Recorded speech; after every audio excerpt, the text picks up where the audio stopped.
Hey, welcome to the what?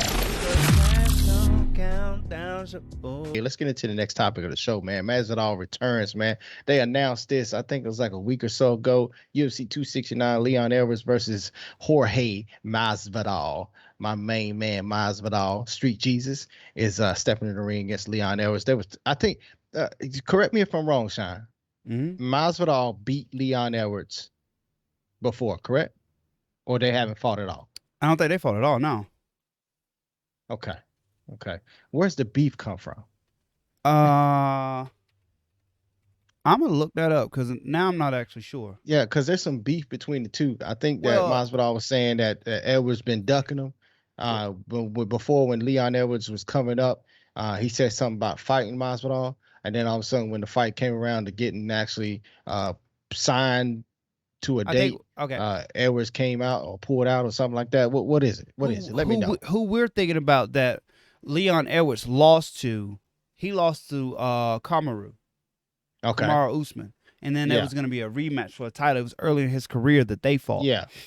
No, they didn't fight. I think what happened was Leon Edwards was supposed to be further along as he was thinking in his belt run. Mm-hmm. And then it was felt like Masvidal was skipping the line. Okay. And so then that's kind of how that beef started, because it was the swag of Jorge Masvidal that was getting him into these big fights, and it was the grind of Leon Edwards. And I think that's where the clash sort of happened. And then they were backstage, and he kind of confronted him, and like Mike Page said, 3 pieces and a soda. True. Well, here's the thing about that whole comment or statement that you just made. Style make fight. Character makes fights. Individuals put themselves out there and can actually put butts in the seats, makes fights. And I understand Leon Edwards is disgruntled or how he feels about the situation, especially going up through the ranks and fighting all those individuals. But Masvidal came off a big fight, won, and then all of a sudden got that opportunity because people love Street Jesus. So I understand where he's coming from, but it's just one of those things where Dana White's going to put together fights that sometimes don't make sense, but it's there for the money. Okay. Let me ask you this now. So, Jorge Masvidal, how many fights did Jorge Masvidal win before he got a title shot? It was 2. At 2? At 170. Was it 2? Was it Nate Diaz and or was it 1? Was it Nate? 3. Also, so he beat Darren Till at 170. Yeah, and then he karate knee chop. Then he beat in the face. Ben Askren at 170. And then he beat Nate Diaz at 170 for the BMF belt. And then he fought Kamaru Usman. Yeah. He won 3 fights at 170. Yeah. And he gets a title shot. Okay? Yeah. How many fights did Leon Edwards win? A lot. That would be... Well, actually, there were some people that was ducking Leon Edwards, too. There was a point in time where Leon couldn't even get a fight. Yep. 8. No, I understand, man, but look, okay, so you take Dominic Waters out of it. Who is nothing to sneeze at? Albert Tumanov, nothing to sneeze at. You got Vicente Luque, Brian Barberena.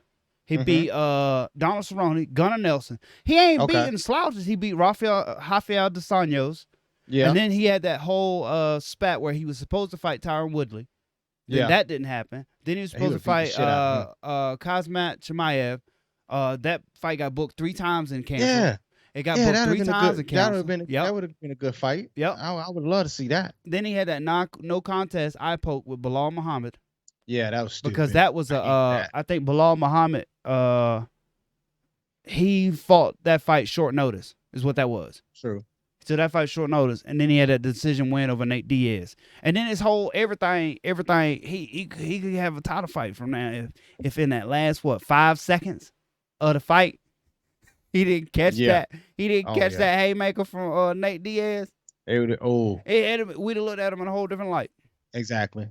But anyway, what I'm saying, but that's what caused this whole rift between them because he like, bro, I'm beating 170 after 170. You come in and you beat two 170ers, one of them in Ben. Well, no, because that knee didn't happen. It's a whole different fight.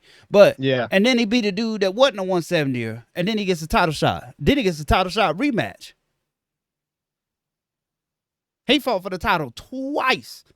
Yeah, he did. And one was on short notice though, man. One was on short notice, and Yeah. then it was one of those short notice fights. So it's like, what if he would have had full camp? So you can't really put that back. Okay, let's go with that. We're gonna go with that. Bobby said, let's go with that. And he said, because the same thing that you're saying, Mike said too. He said, Leon really good. He just doesn't have the hype. Not super exciting. Doesn't trash talk much at all. And drama makes money. It do. For sure.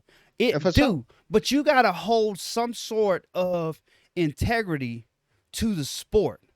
Okay, we're gonna get into that integrity later on the show when we talk about UFC 267. Okay. And the title fight that's the main event on that card. Yes, and I want to ask you that same dumbass question. Ask me the same question. But listen, the thing is, we can have these sort of big fights, but I feel like it's very important for us to also have these mandatories, is what I want to call them, like boxing has. Okay. If some, I want to hear what you say about this mandatory later on. I'm just saying, it doesn't matter if it. Listen, it don't matter if the fight is terrible or not. All I'm saying is, like, every fight doesn't have to be exciting for us all to be hyped about, but you have to know as a fighter that if you go out there and you grind your way to the top, then you will get a title shot. But if you're not an exciting fighter, then you got to wait your turn. If you Kobe Covington, Leon Edwards, how long you got to wait? Take Kobe Covington. Kobe Covington is a decent enough fighter. Elite. A decent enough fighter whenever he was going through almost getting cut by the UFC. No, he was still elite. I'm just saying, until he changed his character, people didn't look at his talent the way they look at it now.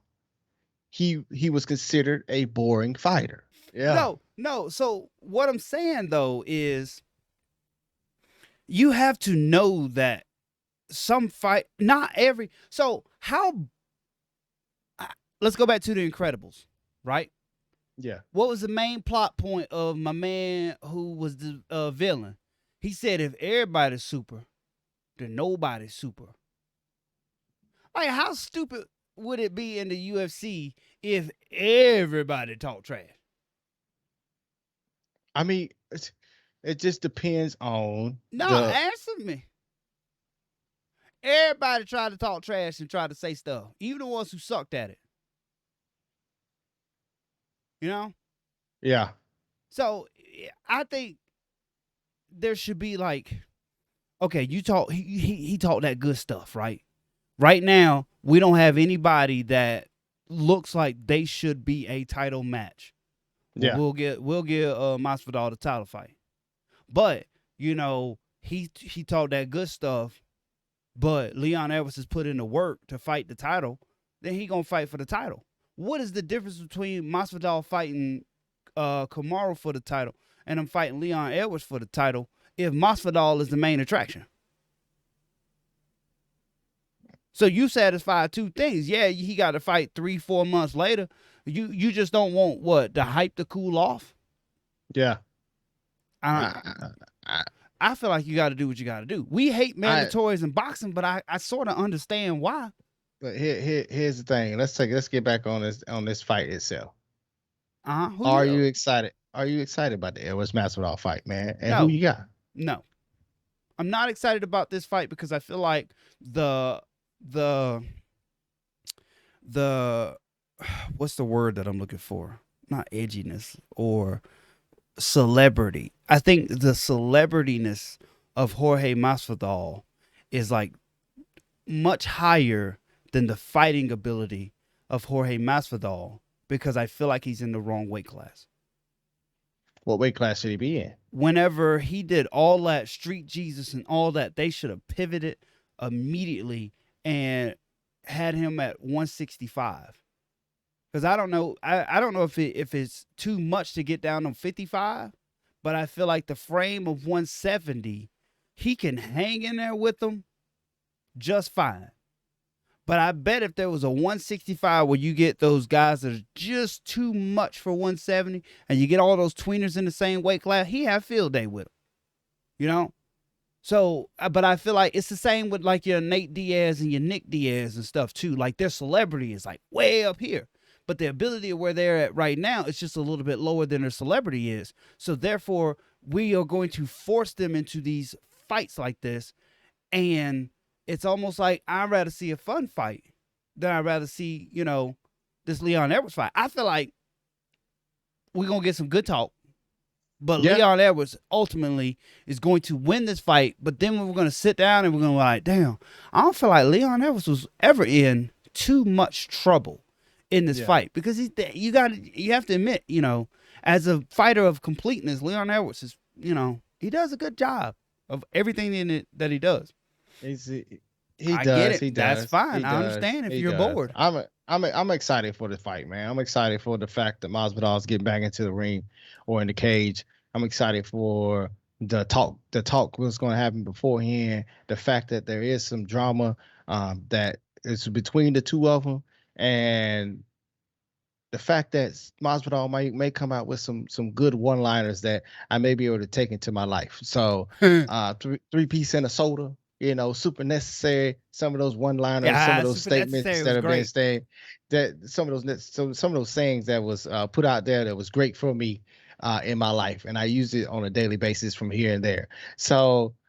For that point, I'm excited for it, but I feel the same way you feel by the fact that I feel like the ability of Masvidal is not as great as the ability of Leon Edwards, and that the star power is what puts Masvidal in the position that he's currently in right now. And on top of that, everything about this fight is set up for Masvidal. Yeah, Not saying, but think of the card that is on. It's on the Oliveira versus Poirier card. yeah, And then you're looking at Masvidal, and you're like, oh, that's the people's main event right there. yeah, Masvidal goes out there and hits him with the old Nate Diaz early. yeah. And we're all talking a different story. And it's not like that cannot happen. But then also, on top of that, sweet, but he still has a murderous roll at 170 that he has to deal with. Yeah. He gets the title. Do Can he deal with wave after wave of 170ers? do I you guess he feel gets the Leon? title. He ain't gonna care. Do you feel like Leon Edwards gets title fight after this if he wins? I don't want to speak bad about anything, but I feel like if Leon Edwards wins this fight, they have to give him a title fight. And then if he wins the title, I feel like he's gonna take a break. That sounds like something he would do. That sounds like most of the UFC fighters, they grind so hard to get to that spot. And then when they get there, they take the time off so that they can heal their bodies. I feel like he's not going to hit the ground running when he wins the title. I feel like he's going to take a break. So we might see the 170 division sort of slow down. I don't like that. Which is, I mean, you grind so hard to get there when the door open, you're like, shit, I'm going to sit down for a little bit. Shit. Be like that sometime.